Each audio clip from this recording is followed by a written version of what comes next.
Hi, Desiree. I just thought I'd test. Can you hear me okay? Yeah, can you hear me? Yeah, sounds good. Perfect. Okay.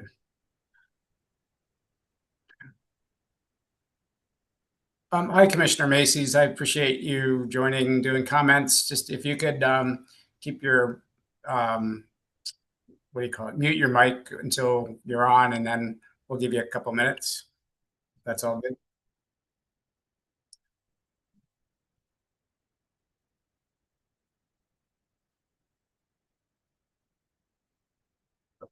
Yeah.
Recording progress.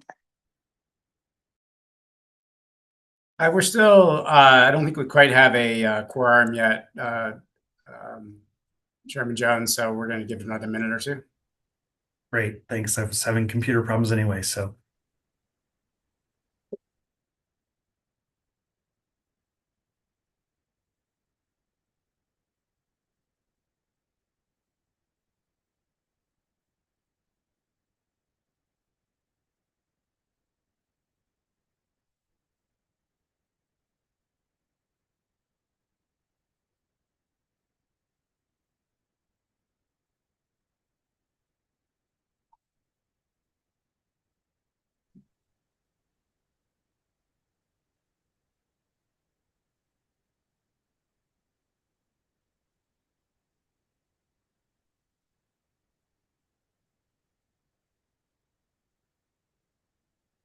There's one on here that's SML phone. I'm wondering if is that Shoshana? Director Lee, are you on the Yes, call? yes, that's me. Okay. All right. Uh, So thank you. We have Director Bracke, Director Block, Director Averill, Director Jones, and Director Liu on so far. So that gives us a quorum. Hopefully, the other remaining board members will join us shortly. Director Coffin just joined. So let's go ahead and start rolling if we could. Could you go to the next slide, please? Chairman Jones. Welcome everyone to the October 28th meeting of the Clean Transit Enterprise Board. We heard enough of a roll call from Craig already. Are there any questions about the agenda before we dive in? I'd just like to make one point. We have a shortened time frame today rather than the hour and a half board meeting. We're just doing an hour. That's because the board needs to do their annual best practices training from the AG's office. That's considered attorney-client privilege. So we'll be doing that in executive session, but just that it's a truncated agenda today. Great, thank you. Any other questions, discussion on the agenda? I just need to make a real quick point. That is not scheduled as an executive session. It's just separate and distinct, just for the record. Thank you. All right, will we need to leave this space and enter a different space, or we'll be able to continue in here? Yes, at the end of the hour, I'll have everyone jump off the call, and then there's another link that you should have received that's said is not an executive session, but a separate session under executive privilege or attorney-client privilege. All right, hearing nothing else on the agenda, let's move forward with approval of minutes from our September 23rd meeting. Any questions, discussion, corrections for the minutes?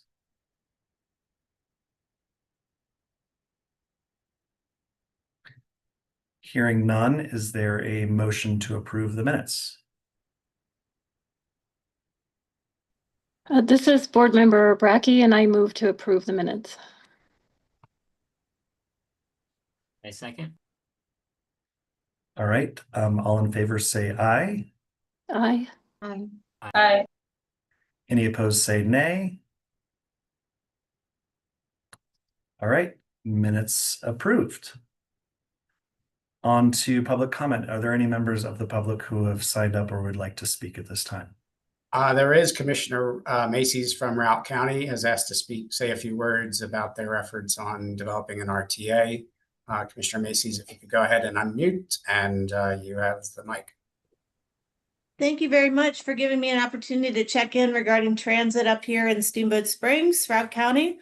There's a lot going on with Mountain Rail, and I won't sidetrack with that, but it's pretty exciting. For those of you who don't know Routt County, we are up here in the northwestern portion of the state. Our closest city, we like to say, is Wyoming. So we're out here, northwest TPR, and for the first time ever, we're partnering up with our buddies in Moffat County to try to develop a regional transportation authority. We're super excited to have that on the ballot for this November, and that's going to be an unincorporated Routt County, 4 municipalities, so Steamboat Springs, Oak Creek, Yampa, and Hayden, and then also in the city of Craig. So we are anxiously awaiting the outcome of that to see if we are successful in forming a district. Just to be clear, this is only for the formation of an RTA district. We have some startup money from the Steamboat Ski and Resort Corporation to really start to build that RTA over 3 years' time. So they've committed $1 million a year for the first 3 years. And then with the promise to negotiate the next 17 years at $1 million a year also. We're just discussing what that looks like, whether that's in the form of a lift ticket tax or in the form of a direct contribution to the RTA. So we feel like we're pretty well poised to get going, and we're pretty excited about it. However, noting that we also are a little sad that some of the funding opportunities in this body are gone before we actually will form. I know that Craig and I have spoken about the fact that in the future, assuming there is an RTA, we could be eligible for formula funding. So we're super excited about that. Just wanted to make sure you guys were aware too that our RTA effort really was driven by our climate action plan. It's noted in there as an action item. We recently updated our climate action plan, which the most recent one previously was from 2018. We used 2023 data, and we were really dismayed to see that the vehicle miles traveled were going in the wrong direction. There was actually a 26% increase in vehicle miles traveled, which if you think about what's happened since 2018 to 2025, it's not anecdotally surprising to us to hear that number, but it's not encouraging. So vehicle miles traveled are moving in the wrong direction.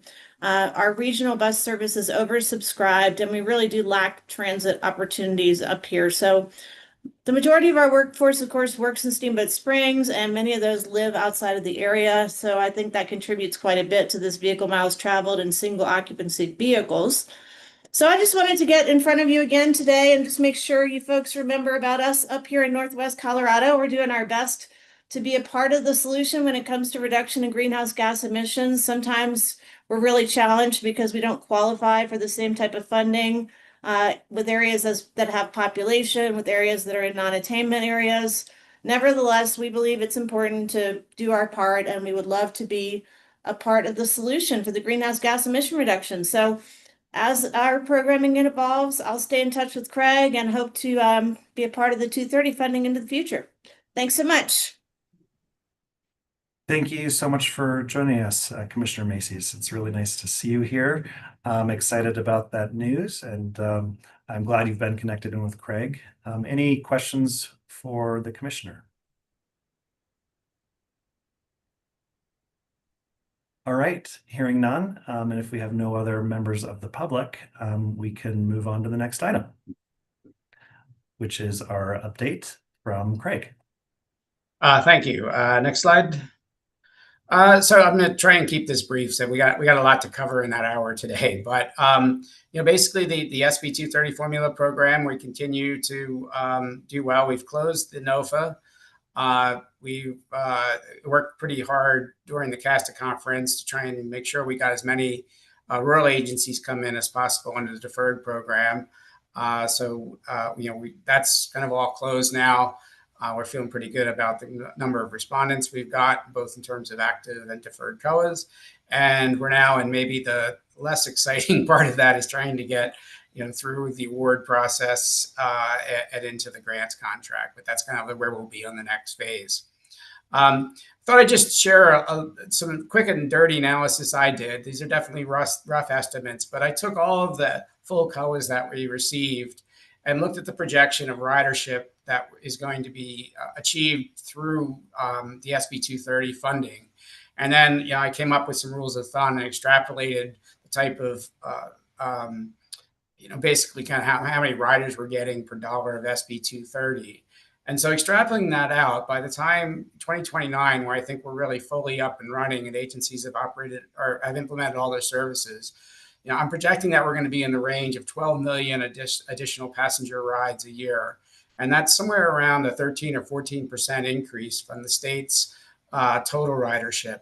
So again, I take these numbers with a grain of salt. They're definitely like a swag, but still, I think it's really impressive when you think about the potential impact that the program is going to have. And I'll be working on coming up with a more robust analysis there and better projections as we get there. Northwest Rail, we continue. I continue to participate on the Joint Service Executive Operating Committee. We're continuing to work on our negotiations with the NSF, and our next meeting of the Joint Service, the JSUC, is going to be. I think it's the 18th of November now. So not a lot to report right now, other than we're continuing to work and try and get through those negotiations. We did a survey of transit agencies around the state about their zero emission vehicle plans. And I'm hoping maybe I can bring some more detailed findings from that effort, but just some preliminary information. We had about 67 respondents. Said we're still culling through that to see. We might have some duplicates or some non-open door transit providers that responded, but still a decent response. Of those respondents, 38% are currently operating zero emission vehicles, and another 20% of the respondents said they were interested in potentially operating them in the future. So the majority of the respondents have a ZEV transition plan or in the process of creating a ZEV plan. And I think about a third are not planning, of the respondents said they're not planning to pursue a ZEV transition plan at this time. In terms of barriers to moving towards zero emission vehicles, I think the primary barrier was concern about vehicle range, followed by costs and concerns about battery operated buses operating in cold climates on steep grades. So not a big change there, kind of what I've been hearing for a while. And then when we asked, how can the state best support your agency's transition to ZEV transition, big surprise. I think it's we need more money. But like I said, just some preliminary data, but I'll be sharing more later. I have in here the CD Public Accountability Dashboard Plan. I feel like what we have now was a good start, but we really need to, particularly with SB 230 coming online, we need to come up with a much more robust dashboard. So I've met with the CDOT folks that do that, and we're in the process of trying to develop a whole new dashboard.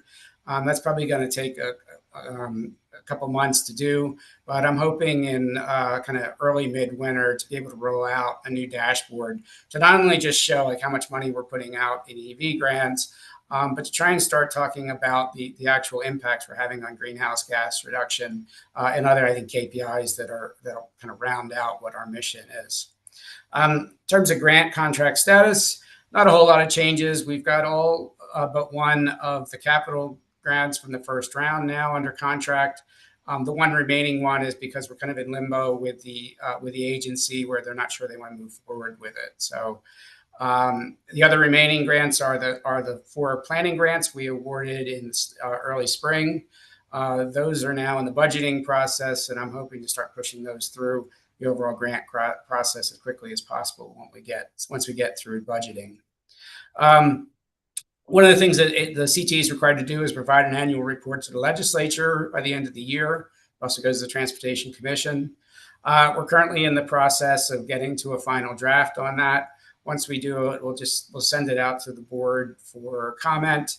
And then I think it has to go through government office review, and then said we're pretty much on schedule to be transmitting that to the legislature and the the Transportation Commission by about mid-December. Lastly, we've been continuing our efforts to work with RTD on the reporting requirements. I had hoped that we were going to have them come in and report at today's meeting, but I think they need some more time to work on that. Since we're not doing a November meeting, our next meeting will be in December, and we're hoping we can have them come in and show where they are in working with us with our compliance. I did do some work with the RTD executive director to kind of help better define what our expectations are for the reporting and how they're going about it.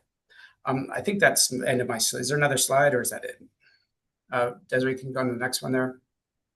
I don't believe there's another slide. Okay. And back to you, Chairman Jones. Thanks. Any questions for Craig on the update? Director Averill. Thank you, Chris. Craig, I know we've just made a handful of Senate Bill 230 formula funding awards. What's your best guess at contracting for those? I'm just asking because folks out here are in the midst of budget season, and I think folks are trying to figure out what money might be in play for them and when that might be coming, or whether it's first quarter next year, or, by mid-year or something like that. What's your best guess? Well, it's tough question. I'd like to be able to say we can get them all done by, midwinter, early spring. I think that's aggressive. I think we're probably looking at, really starting to get them out, probably more in that window between, spring and middle of summer. But, we've got new staff on board. We're continuing to hire, and we're doing our best to expedite it. But we do have a steep climb to get these going. I think particularly because there are different types of contracts, or they have slightly nuanced contracts from what we've done before. So we're also in a learning curve. Just to be clear, I think you guys deserve all the grace in the world because of the compressed timeline here. I would just suggest that maybe in the run up to fiscal year 27, if those contracts can get done, like you're saying, by fall or winter, then folks have an idea of what's going on with the budget cycle for even the next year. Just something to think ahead about a little bit. Fair enough. Thank you. All right, Director Frommer. Yeah, thanks, Craig. Just have a few questions for you. One is on the ridership projections from the 230 money, which I think is really impressive, 13% growth. Wondering if you have a breakdown like at a more regional level, because I expect it to be at a lower increase in like the Denver region. I think we calculated it was like maybe a 6 or 7% service increase once they get all the max funding. Whereas other agencies are growing at a much faster rate because they're smaller, so the funding has a much larger impact. So, do you have that breakdown, and are we able to review some of the COAs? All right, a couple questions there. I don't have a breakdown. I really just kind of was scrambling to try and come up with some big picture numbers. Certainly easy enough to do. I think we need to think a little bit about, when we say region, are we thinking like types of agencies like, rural resort, Front Range, or are we by CDOT district or something like that? But we can slice and dice it any way we want to. We just got to, come up with sort of labeling for each of the agencies involved. So I'm certainly willing to work on that for the future and perhaps even for our dashboard, but I don't have it now. I believe the submissions from the agencies are all public documents. I'd be happy to share them with you, or could provide board members with access to the folder if that's appropriate. Let me check on exactly what I'm allowed to and not allowed to do there, so I don't want to get myself in trouble. But I do believe those are public facing, so that I can share any of the ones that you're interested in seeing. If you just let me know. Cool. And Yeah. was there a third question there, or was that? Yeah, I had one other one, a different topic, more on the electric bus side, and you mentioned the results of that survey. I just, there's been a conversation with RTD recently about bus procurement, since staff brought forward a $500 million proposal to take out a loan and buy a whole bunch of diesel buses, no electric, no hybrid. So a few of us are engaging with RTD in that conversation. And just in the latest board packet, one of the board directors asked RTD staff, why the agency wasn't buying more electric buses. And I just wanted to kind of share the answer they gave, and I could share this document as well. But they pointed to, right, staff plans to acquire clean diesel vehicles until lower emission vehicles are available for purchase due to the impact of tariffs on supply chain, scarcity of original equipment manufacturers, Buy America / Build America restrictions, and lack of availability of low or zero emission vehicles. So that's sort of the justification from RTD staff. I guess I'm wondering, like, why we're seeing other agencies buy electric buses, but not RTD right now. If you have any insight on that. Thank you, Director Farmer. I'm not really sure I can speak to the motivations of RTD, or the other agencies. Certainly, there's other agencies around the state. RAFTA and Vail particularly come to mind, and VIA is another example of a nonprofit, and certainly found are aggressively pursuing it or having success implementing it. I said, as to why some agencies are doing that and RT's not, I can't really speak to that. Director Brackey. Great, thank you. And I appreciate these questions. I think it's stirring up a lot of ideas for me. And Craig, I really appreciate you letting us know that the annual report for CTE is going to be coming out in mid-December. I think there's a lot of great news to share, particularly with the Transportation Commission and with the legislators on all of the good work that's gone on this year. So I'm excited to see that. I think it's a lot to showcase. I am curious though, and this ties back to the RTD question. I think it's helpful that I know we were hoping to get an update from them today, and that's not happening. But I think it really would be important for them to provide an update to us in December, particularly in advance of the legislative session, because I think there's going to continue to be a lot of questions. At least I'm hearing questions from people. What is going on with RTD and how are they participating in CTE?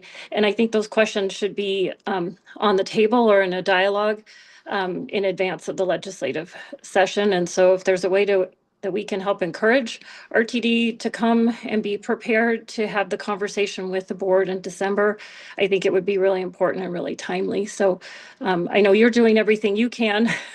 So I just wanted to see what we can do as the board to help encourage and invite them to be there in December, so that we come into the new year with a shared message together about the work that's happening. And again, most of all of the good work that's been accomplished by CTE this year, and certainly more on the table for next year. But I do think the RTD piece is important to tie into that overall story. Thank you. I did have a direct conversation with Deborah Johnson, the RTD CEO. Like I said, I made clear, I think better define maybe what are the CTEs, or at least my expectations are for RTD coming in reporting. What I said is I'd like to see, very clear definition of what, of how they're going to address all of the 8 elements, the dashboards associated with them, to include sort of rows and column titles and data sources.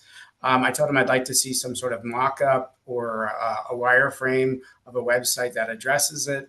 And third, I'd like to see a clear schedule with milestones for accomplishing compliance with all the reporting requirements by the end of the fiscal year. I think certainly I think board members, if they feel like they want to talk to RTD, about that and encouraging them, that's certainly your prerogative. Director Jones or Chairman Jones? Yep. Thank you. Excuse me. If we could go back to the previous slide, I just had one question. If there are no other questions from other directors, just on this graph, exciting to see the numbers. Curious about methodology and if there could be another axis that communicates anticipated funding disbursements, so we could clearly see, a cost per passenger. That would certainly be helpful for me for future communications. Absolutely. Like I said, this was a pretty rough estimate where, I took the total estimated ridership improvements, annual ridership improvements, came up with a rule of thumb for, how many ridership trips or trips were we getting per $100, and then just extrapolated that out. It didn't include doing a real deep dive on some of the agency's estimates. And again, there's certainly more robust ways we can look at that.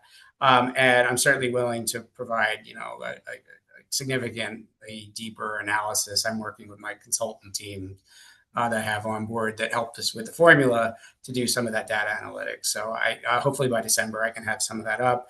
And certainly as I work towards updating the dashboard in the sort of the January, February timeframe, we can have we'll have a lot more information. But we're running pretty fast with scissors right now. So. Great. Thank you. And we've already kind of gotten into the next item, the director comments. The time for any directors to share any other comments or possible future agenda items for discussion can be brought up at this time. I think we're all anxiously awaiting an opportunity to hear from RTD, and hopefully we'll be able to see them at the December meeting.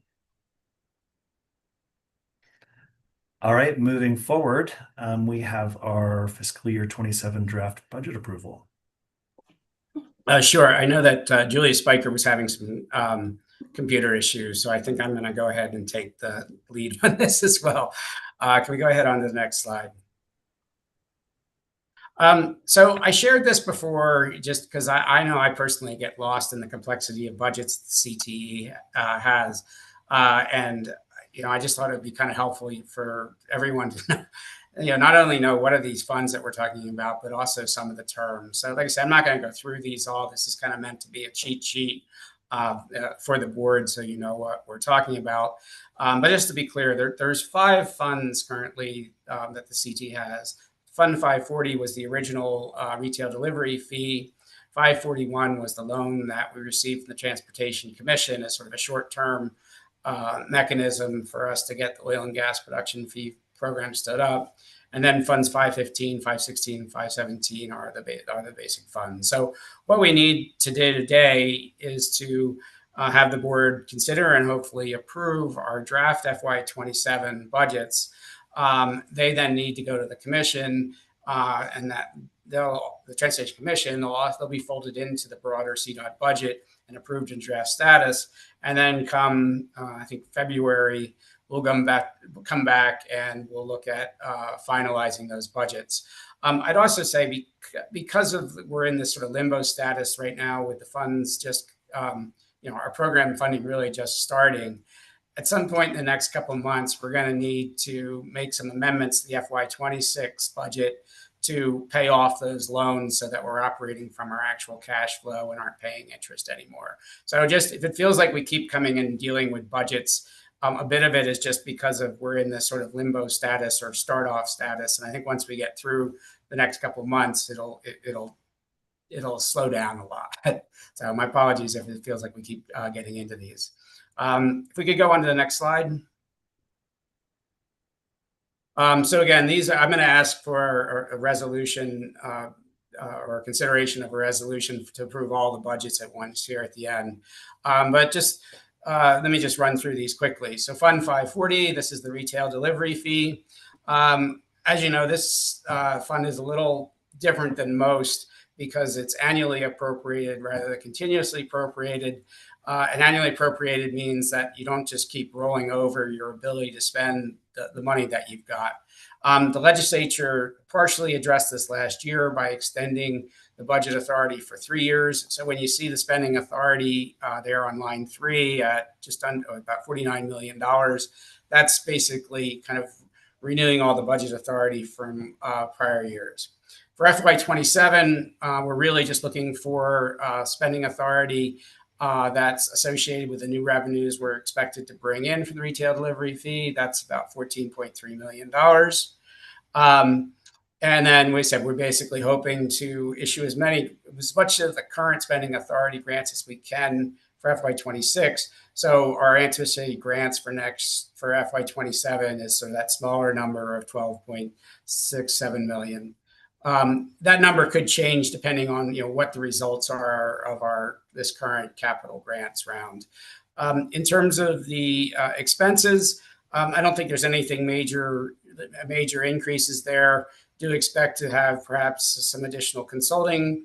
Well, actually, that's the other projects. These are mostly just kind of incremental increases of a few percent from last year. So any questions before I move on to the other budgets? Okay, let's go on to the next slide. Okay, Fund 515, this is the big one, the formula fund. As you see, we expect a significant increase to go from revenues of $38.8 million to about $75 million. This is because of we'll be beyond the Prop 117 cap and we can collect the full revenues. I will note that for all the oil and gas fees, I think we showed this last month, but we're expecting the EEI Energy Information Agency is now estimating that oil prices are going to drop quite significantly by summer. And as a result, we had to kind of reduce down our overall estimate. So, I think while we were a little over $80 million in our initial estimates from 6 or 8 months ago, we've dropped that down to that $75 million number. Again, the anticipation is to put as much of that money out in capital grant in the formula grants as possible. If you look at the actual expenses, no real major changes. I think because we're a bigger program, we could potentially have some additional AG costs and audit costs. There's some additional administrative costs. Is just I think with implementing the program, there's going to need to be some travel to get out and meet with the agencies. And again, I also think we're going to need some additional consultant support as we're standing up this fairly large program. Any questions there before I move on to the next budget? I might actually ask you to go back to the last one Sure. For Fund 540. So could you go back a slide? Thanks. So what is in the packet online is significantly different. Oh, thank you. My mistake. Yeah, we had some issues with the budget that went out like on Friday or Monday. I did have to make some revisions. I apologize. I should have mentioned that front. So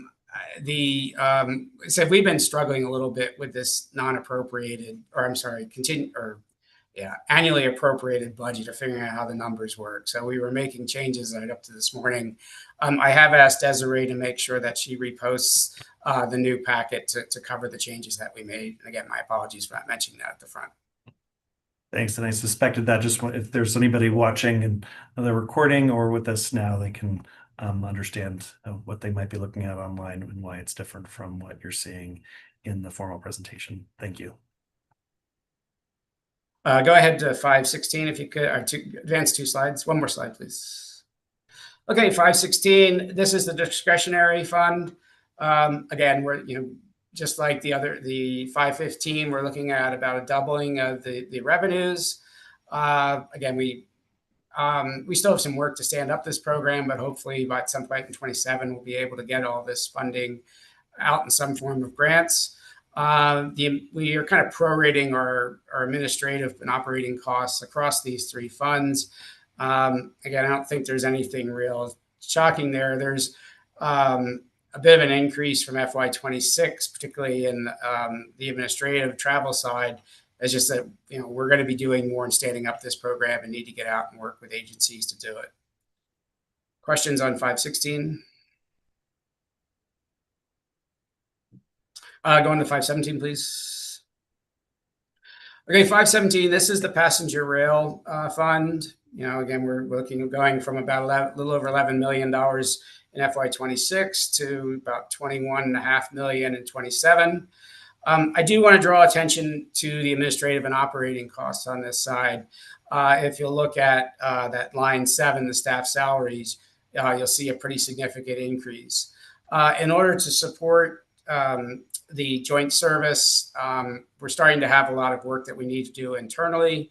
Part of the intent of the passenger rail fund within SB 230 was to support development and implementation of rail.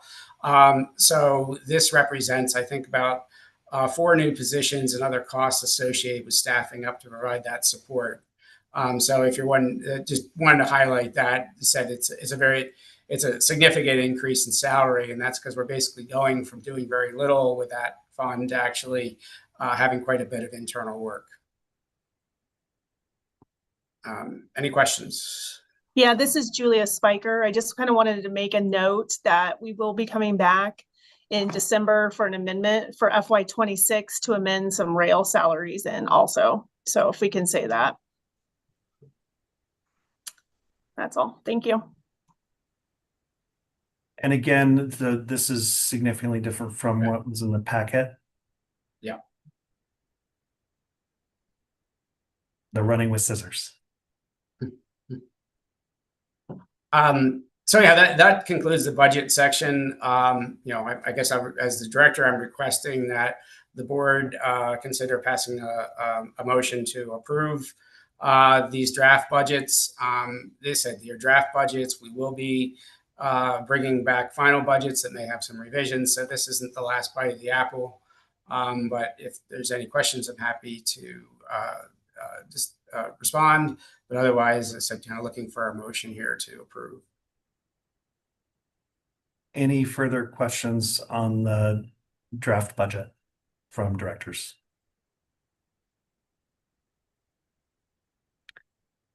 Is there a motion to approve?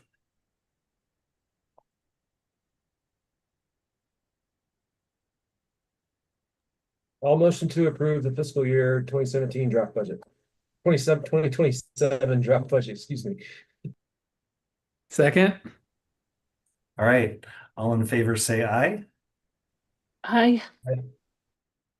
Any opposed, say nay. Motion passes unanimously.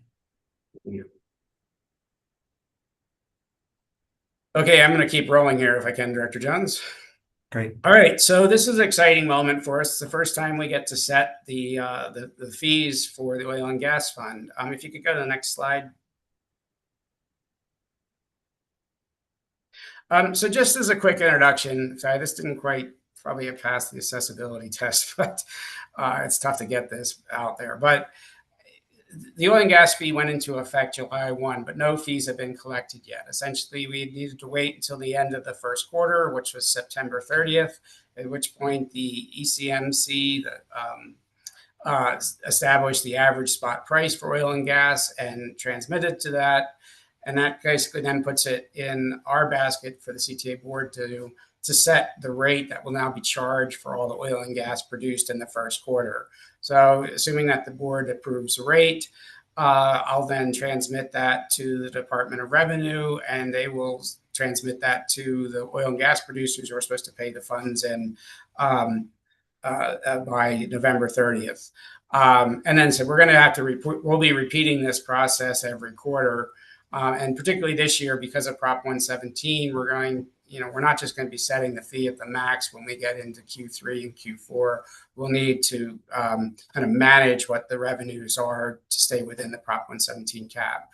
So with that, I'd like to turn this over to Ryan Long, who's going to just kind of go through essentially what the spot price we received is, what it means, and then I have a recommendation for the board as to what they should set the rate at. Ryan, are you there? Yes, I am. Thanks, Craig. Go ahead to the next slide. All right. As a quick introduction, my name is Ryan Long. I'm with CDOT's Office of Financial Management and Budget. So kind of as Craig stated, under Proposition 117, essentially a new enterprise needs to stay within $100 million of fee revenue within its first 5 years. Otherwise, it's subject to voter approval. CTE's 5-year window ends at the end of FY26. So that means kind of the first year of oil and gas production fees, as well as all of the retail delivery fee the enterprise has collected to date, is subject to this requirement. Additionally, when Senate Bill 24-230 was passed, which was the bill that created the oil and gas production fees, it further required the enterprise to limit fee collections and adjust the oil and gas production fee amounts to ensure that the enterprise stays within $100 million through the end of this fiscal year. This table provides kind of a quick overview of kind of the revenue picture to date. Through the end of fiscal year 25, CTE collected about $31.3 million in retail delivery fee revenue. And we're currently forecasting that it will collect an additional $12.8 million in retail delivery fee revenue this fiscal year. So that's a total of about $44.1 million in retail delivery fee revenue, which leaves a maximum of about $55.8 million that the enterprise could collect in oil and gas production fee revenue while staying under that $100 million limit. And then if you could go to the next slide, please. Thank you. So kind of, as Craig mentioned, the ECMC recently set the spot prices for the first quarter of this fiscal year. They set the spot price at $65.75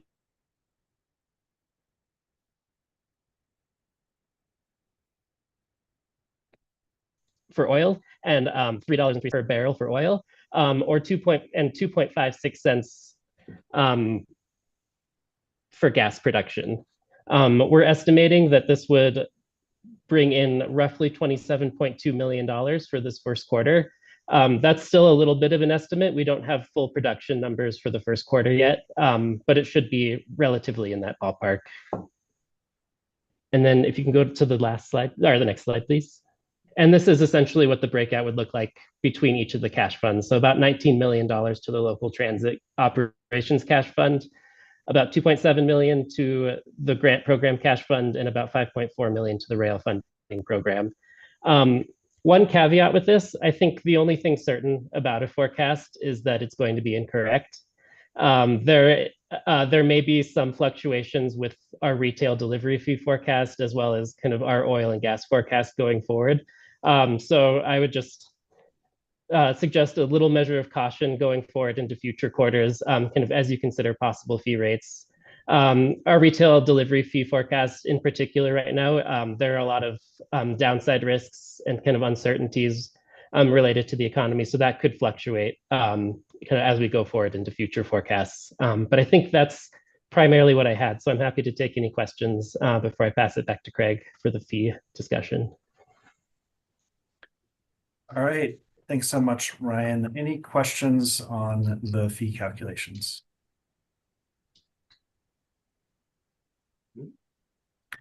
Desiree, could you go back one slide? So I guess I just want to make clear that the resolution that we'd be looking for is to set the rate for oil at 36 cents per barrel, and for gas at, I guess that's 2.56 per million cubic feet. Ryan, is that right?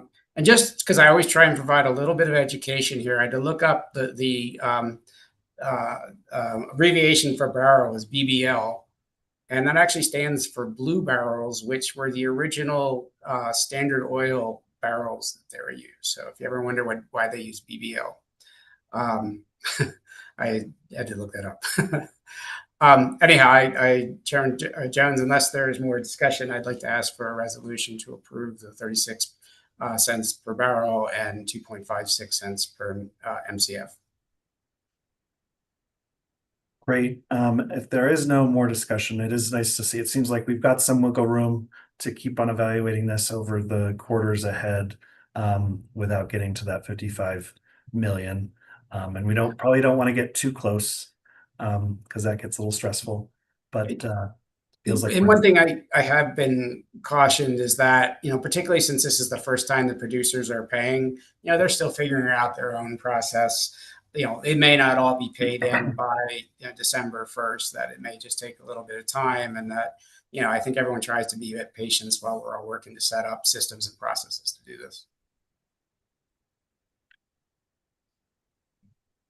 All right. If there is no additional discussion on this, do we need to pass it as, or do we need to resolve, or can it be a motion to approve at those levels? Is there specific language that you need? I think it's a motion to set the rates, at the recommended levels, unless you want to change that. But all right, if we could go back to that slide so folks can communicate the levels if they would like to make a motion.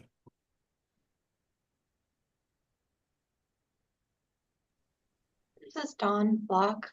I'll make the motion that the calculated oil fee be set at 36 cents per barrel of oil and 0.0256 per MCF of gas. And a second? This is Director Brackey. I'll second. All right, all in favor, say aye. Aye. Any opposed, say nay. Hearing none, the motion passes unanimously.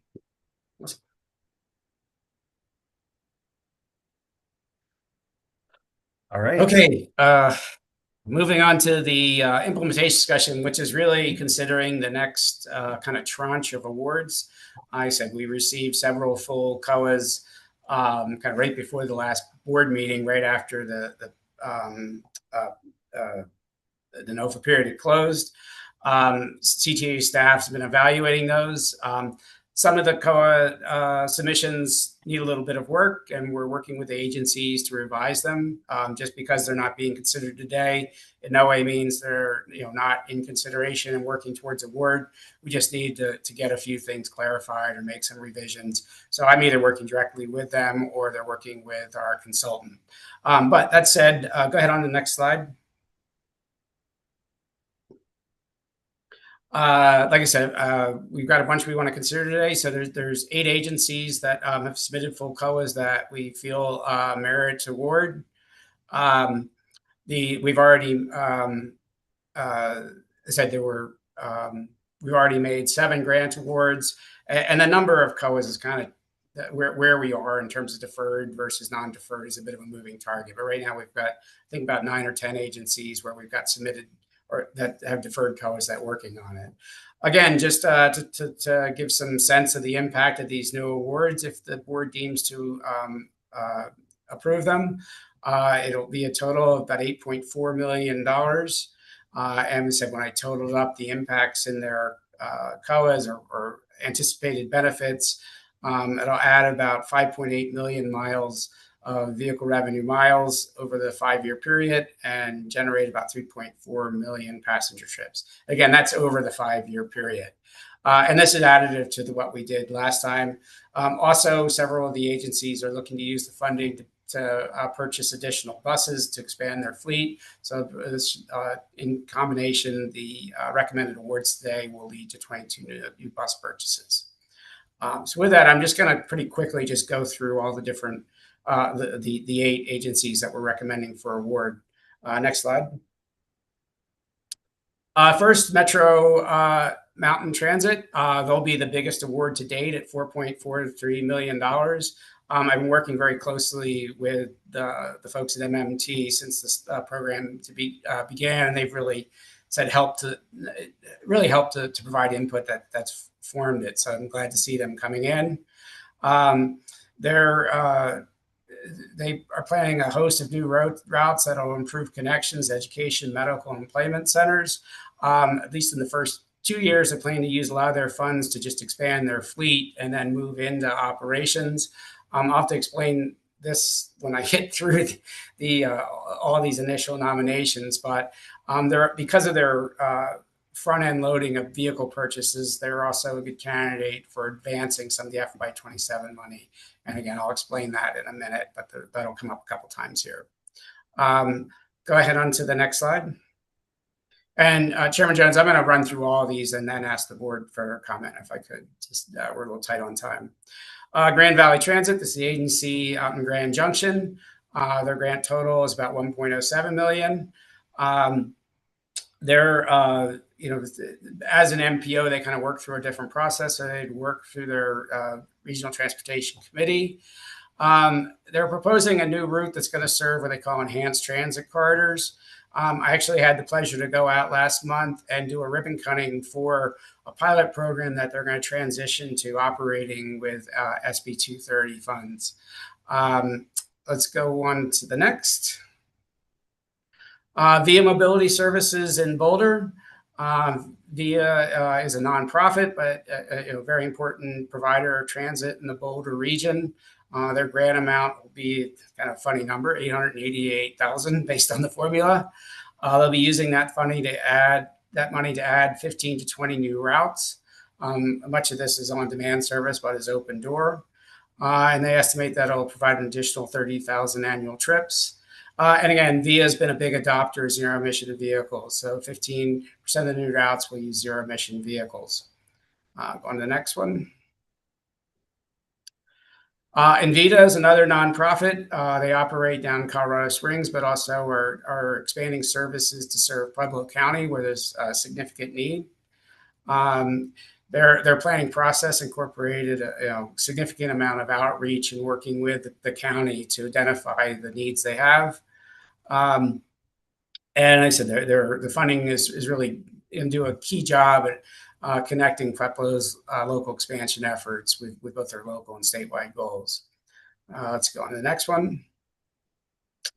Dottie came in. Dottie is working in close coordination with Jefferson County and RTD and others to cobble money together to initiate a new service called West Tracks. And that's going to provide service from the Golden RTD transit hub to areas like, I think, ultimately Red Rocks, but like Matthew Winters and some of the areas along that front range there in Golden. They're also looking to use the funding to expand some of their on-demand services. Let's go on to the next slide. Winter Park. Actually, I'm really excited about Winter Park's proposal because I think it's bringing a lot together. It's Director Farmer, I'll get to your question one second. So Winter Park's really looking to use the SB 230 to provide a bus linkage that's going to go from the Mountain Rail stop in Granby to serve Grand Lake and Rocky Mountain National Park. They are considering going after CCCP funding to buy a ZEV bus to provide that.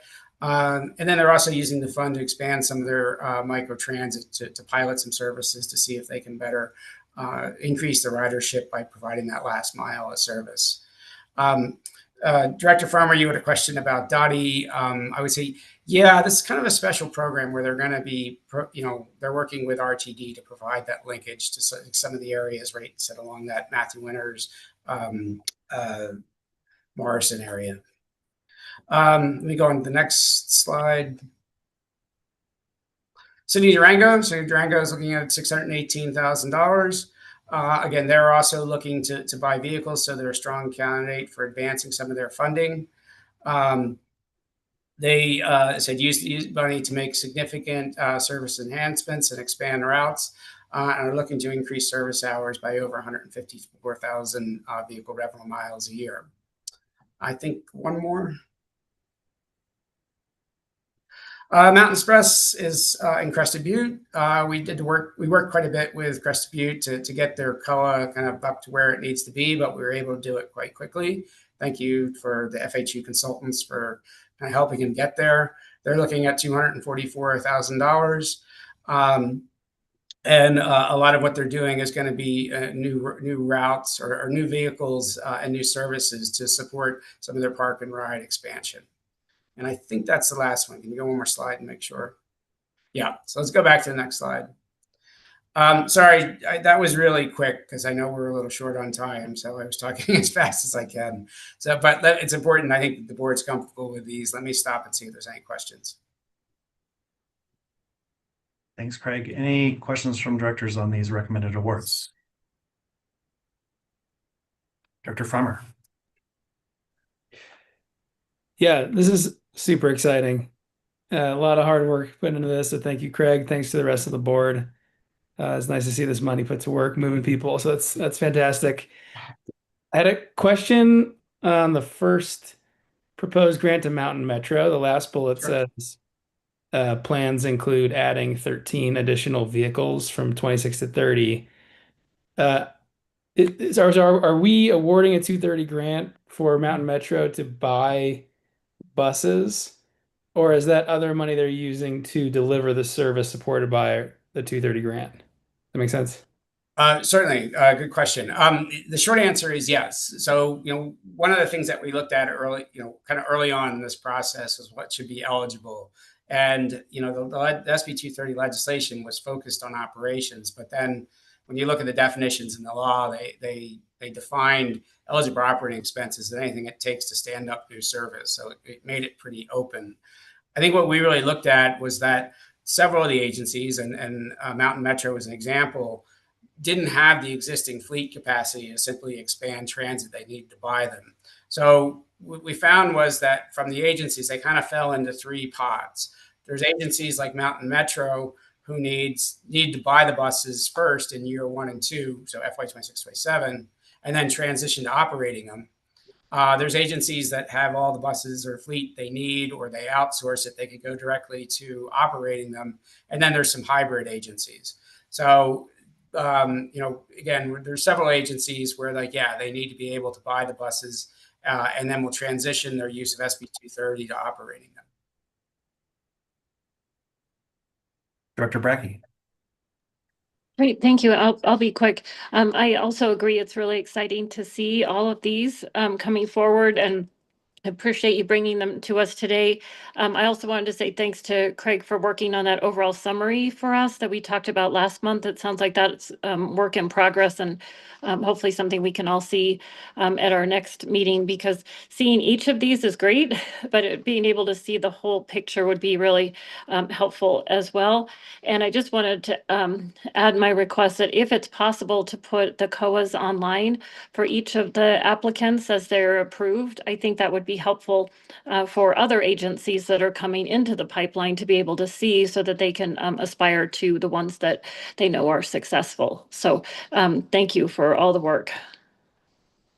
Very good. I like I said, I just kind of need to just check internally or with the AG's office to make sure that it's appropriate to post them. Certainly, as long as I'm not violating some type of, I don't know, rule or regulation, I'm happy to do that. I think what I would suggest is that we post the full COAs and the ones that have been approved, but kind of wait till we've got through an approval process before we post them. It's just that some of them need some work. I'd rather we get them sort of clean and finalized before we're rolling them out to the public. I think we owe that to the agencies. Yeah, I mean, that makes total sense to me. But this way they're out, the ones that have been approved are out there for people to see. Thank you. Yep. Any other questions from directors? Seeing none, just to tack on a little bit there, appreciate the overview slide. One thing that would be nice to know is the separation between operations and capital. So we have a total $8.4 million. I'm always curious what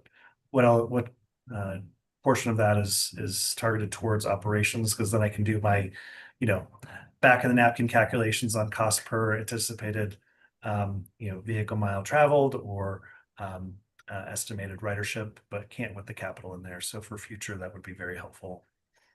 Absolutely. I kind of hearing it loud and clear that the board would like to hear a little bit more sort of big picture information about the overall program. And with the luxury of a little bit more time, I think I can get that for the December meeting. And I said, we're working towards not just bringing it in the board meeting, but to get that onto our website and onto our dashboards to improve our transparency. So absolutely. Great. So now I think if there are no more questions or discussion, you're looking for a motion for approval of these awardees? Yes. All right. Do I hear a motion to approve these awards as recommended?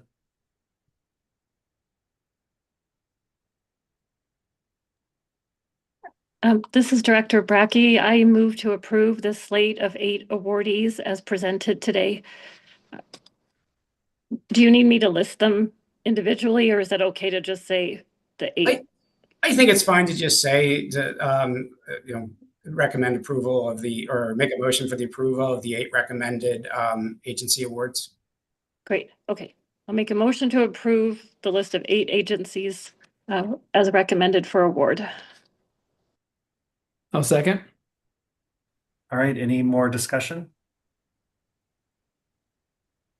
Hearing none, all in favor of the motion, say aye. Aye. Aye. Any opposed, say nay. Hearing none, the motion passes unanimously. Director Jones, I know we're at 2:30 and we need to move on to the meeting, but I was going to ask I got one more item that should only take a couple minutes if I could jump into that. Great. Okay, so this is maybe a little wonky and complex, but one of the things that I saw as the COAs were coming in is that, or 2 things really. One is that we had a bunch of agencies that were planning to needed to buy vehicles to be able to set up their the services or operations. And for a lot of those agencies, they weren't going to be able to buy all their buses in FY26, that they were going to maybe buy some in 26 and wait till 27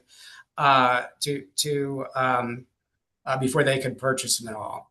And at the same time, because of the way we've been standing up this program, again, running the scissors, we had to make some estimates or guesses about what agencies all were going to be involved in the program. And that was where we used the formula and we set aside those funds. So there's been a handful of agencies that we anticipated might come in but didn't, and as a result, there's about a little over $3.5 million that's really not getting allocated out in the formula this year. So I felt like we could do a couple things with that. We could try and tweak everyone's allocation and ask for revised COAs, and that seemed like a bit of a nightmare to try and do. We could wait till next year and just allocate it in FY27, and that would be fine. We could use it by contingency. But I also thought, well, maybe we can use this as a way to help agencies advance or accelerate some of their bus purchases.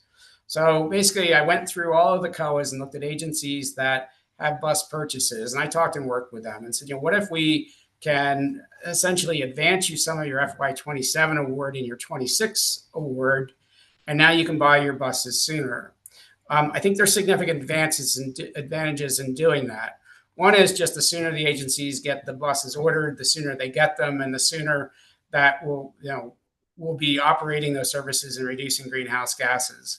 Secondly, from what I understand, inflation on buses is at about 9 or 10% a year. So I think I used 9%, but by advancing the purchase of these buses a year, we can actually save the state, or really put $320,000 more investment into transit that isn't just getting eaten up by inflation. Third, because essentially an agency would be getting an advance on its FY27 funding, that'll get netted out of what this 27 allocation is, and that'll go to the other agencies. So there's no negative impact on agencies that aren't participating. It's just kind of happens to work for the agencies that are putting press purchases. But I want to make it clear that this is in no way taking money from other agencies to accelerate these bus purchases. It'll all get sort of worked out in the FY27 apportionments. So the table there is basically what I put together. I think there's 6 agencies that it was applicable to.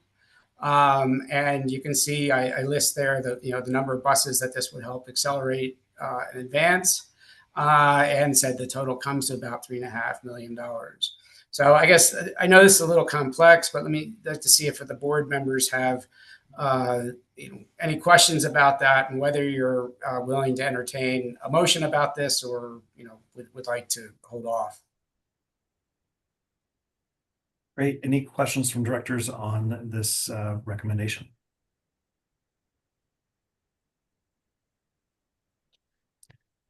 Hearing none, and I'm seeing some thumbs up. Is there a motion to approve this advance authorization for vehicle purchases?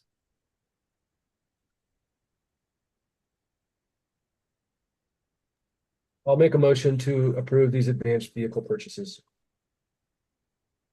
And a second?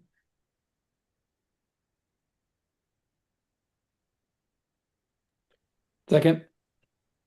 All right. Any more discussion? All in favor, say aye. All right. Aye. Any opposed, say nay.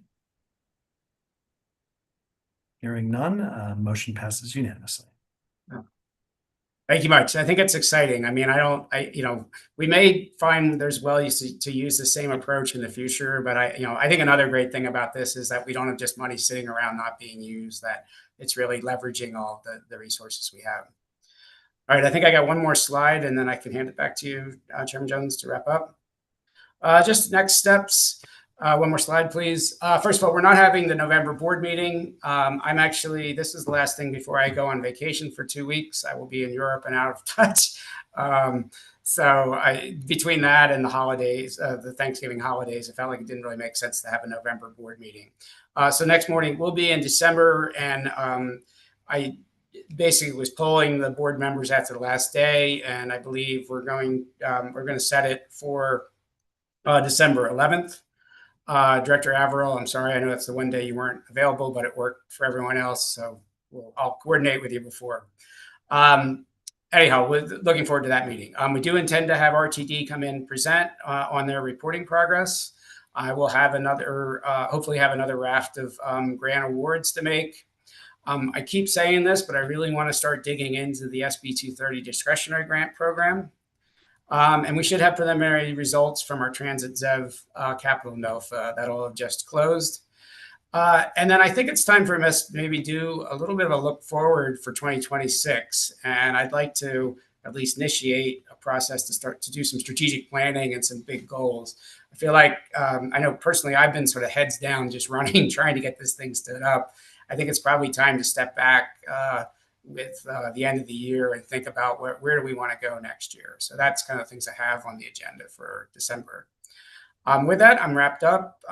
Director Jones, if you want to conclude, basically what we're going to do is we'll wrap up the Zoom meeting, and then all of the directors should have a link to the training session that's in a Google invite. So thank you very much. Thanks so much, Craig. Thank you, directors. If there are no other comments that you want to bring up right now, I will happily adjourn this meeting so we can move over to our training. All right.